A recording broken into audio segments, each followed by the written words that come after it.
Even God, the saints, and wicked people, they have a purpose behind their actions. What about us, ordinary people in the material world? As I said, we are constantly engaged in action. What is the aim behind our actions? Let us find out. We don't need to go into the scriptures. We can find out from the book of life. If anybody were to write down a list of the aims of our actions, he would be writing continuously, because there are innumerable universes and innumerable living beings.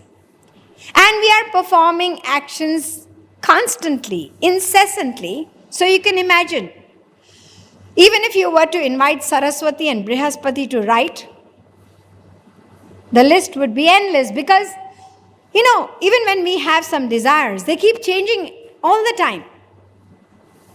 If I ask you, what do you want now? I just feel like having a very nice cup of tea.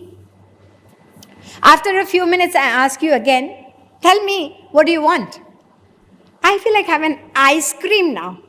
Contradictory. Cup of tea, now ice cream. And this is how our aims keep changing. Little aims and big aims. So if each person has got so many different aims, and imagine the amount of actions we perform in one lifetime, to think of innumerable living beings, the list would be absolutely mind-boggling. Don't bother to think about that big list. We will take a shortcut. The shortcut is so short that entire list can be thrown. It can be torn up. And you can settle for one aim only. Not 2, 3, or 4, just one. What is that one aim? Take a little boy, a school-going boy, and ask him, what is your aim? Why are you studying so hard? I want to get through in this class and go to the next. And what after that? I want to go to the next. And what after that? I'm asking you, once you finish schooling, then I want to get through with good result and go to university. Imagine you're going to spend so much of your life studying. Almost 21, 22 years of your life gone. What for? I have to go to a good university. I have to get through well in university, because after that, I'm going to take up a job. A job? You're working so hard to serve somebody else. Why not serve your own parents? Your parents have worked so hard to bring you up, and you neglect them, and you want to go and serve a stranger? What for? Well, because I'm not bothered about the stranger or anybody. I don't care who it is. All I'm interested is in the money. I'm going to take up a job because I want money. Oh, so money is your aim. All these years that you worked and studied so hard, you took up a job. The aim comes to be money. What are you going to do with the money? You're going to eat money? You're going to sleep on money? What are you going to do with it? Don't you know? You can do anything with money. You can buy all the things that you desire, all the comforts of life, big houses, big cars. You can travel. You can even own your own private helicopter or aeroplane. That's what money can do to you.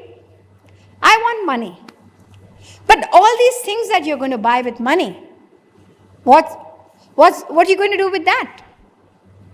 What am I going to do with that? It's going to give me happiness. Don't you understand even that much? And why do you want happiness? Full stop. We'll discuss that later, but right now, it's enough to know that we have come to a point where we have found out that ultimately all that study, all that working, all those things that he bought, eventually is to give him happiness. So happiness is the universal goal of all our actions. The actions may be totally contradictory. Laughing, crying. What is the aim behind laughing? Happiness, obviously. And what about crying? Happiness. I don't agree with that. If I want to be happy, I should be crying. That's what you mean? Because by crying also, you're saying the aim behind crying is also happiness. Yes, it is. Very much so.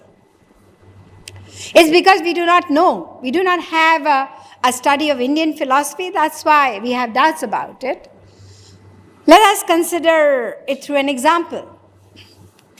Suppose you see a person crying very bitterly. You go up to this man and ask him, "What's the matter? Why are you crying?"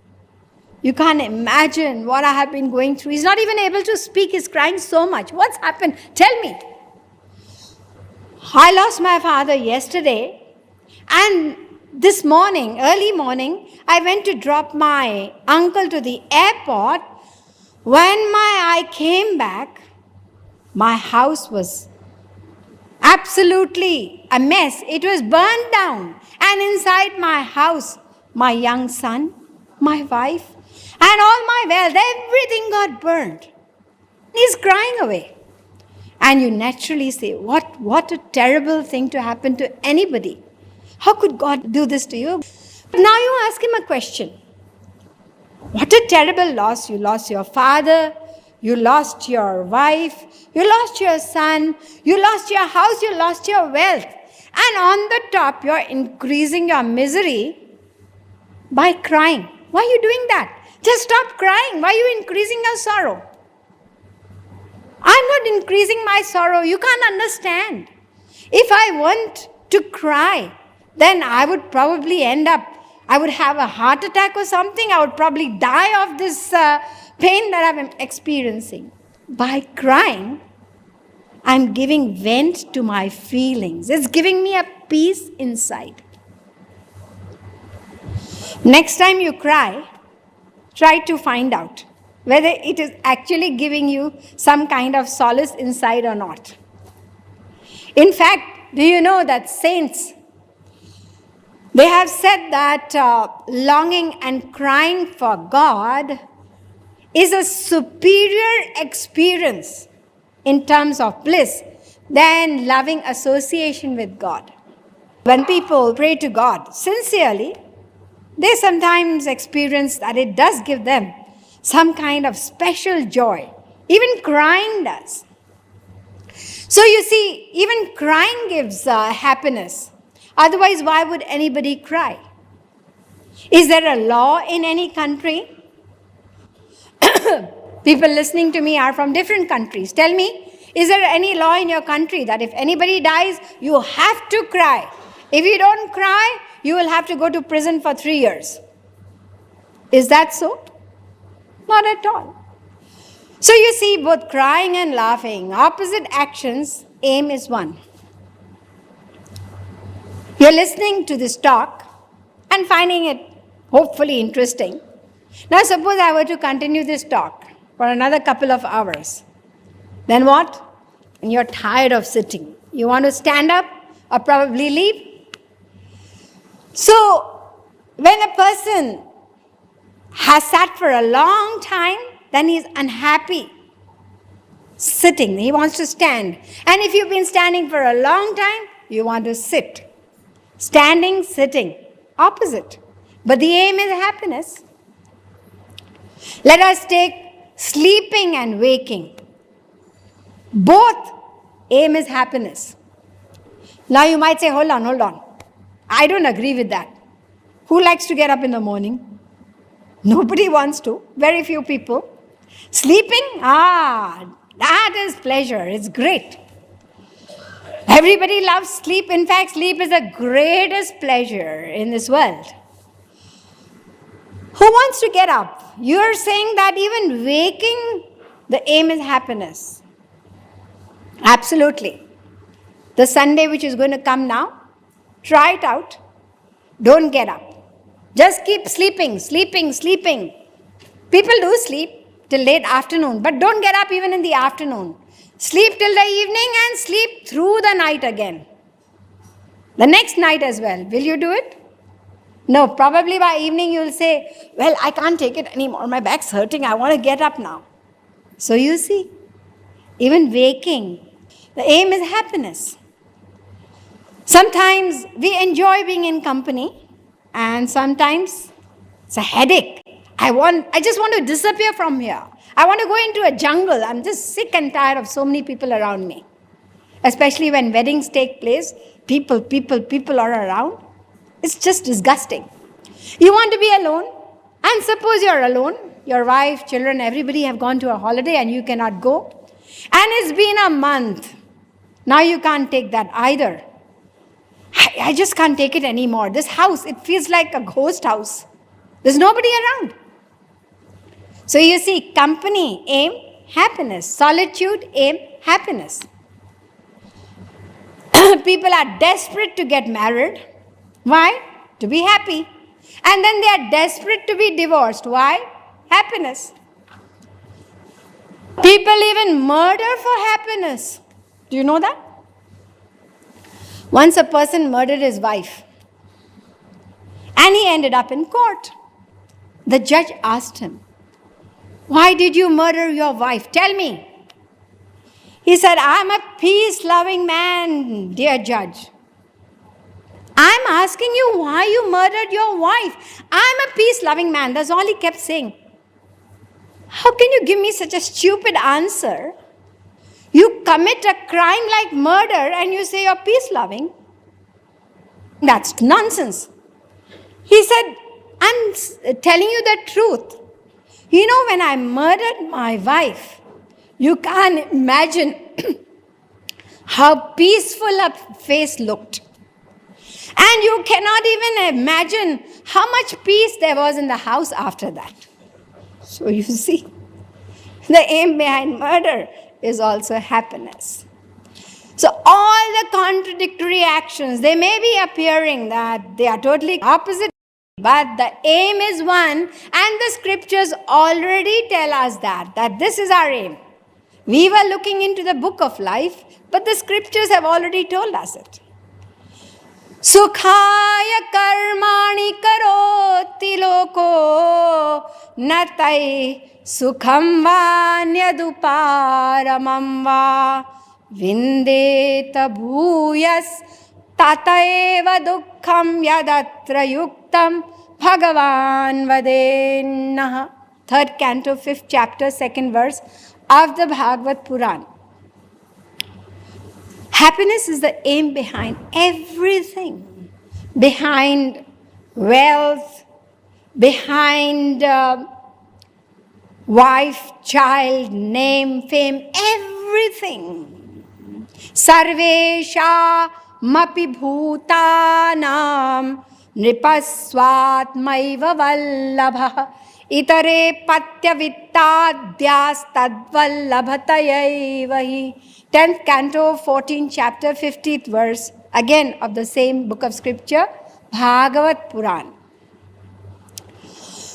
Even Aristotle, he lived in the 2nd century BC, and he said, we choose happiness for itself and not with a view to anything else, whereas we desire honor, intellect, and pleasure because we believe that we will be happy through it.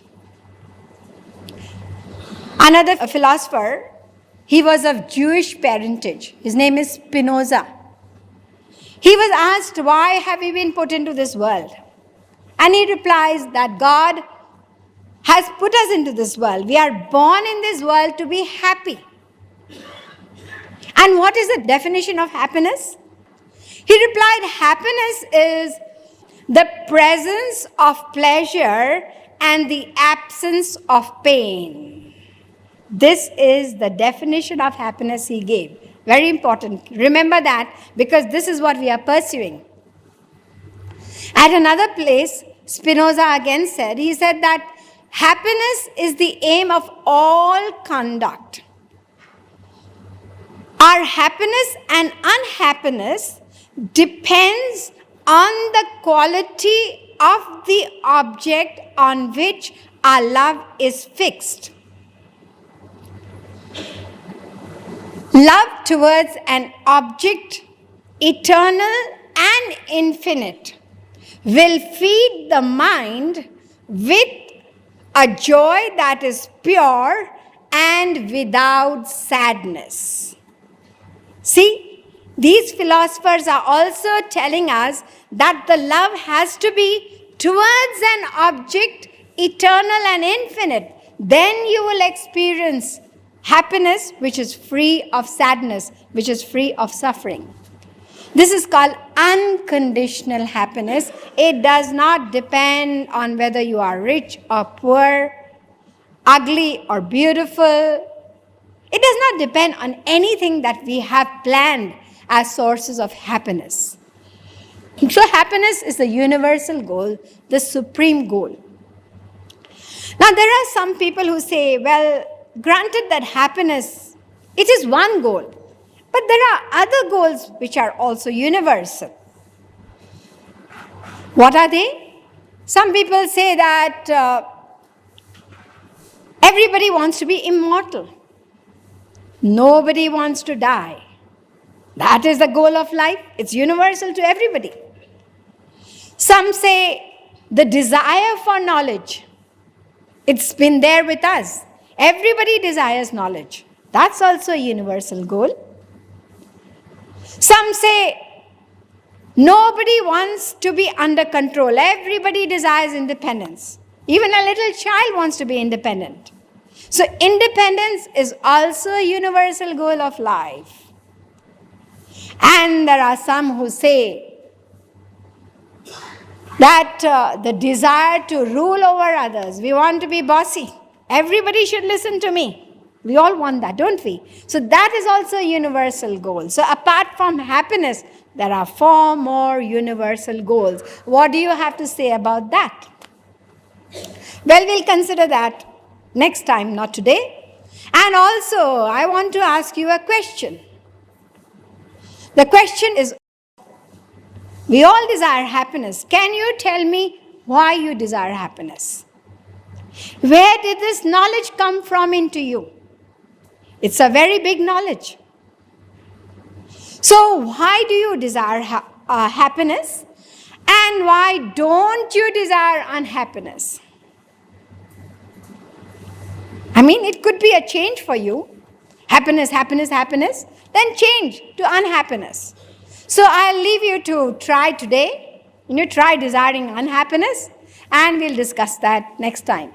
बोलिए वृंदावन बिहारी लाल की, श्रीमद् सद्गुरु सरकार की। आने वाली प्यारी प्यारी प्यारी प्यारी, मेरी बरसाने वाली प्यारी प्यारी प्यारी प्यारी, मेरी बरसाने वाली प्यारी प्यारी प्यारी प्यारी, मेरी बरसाने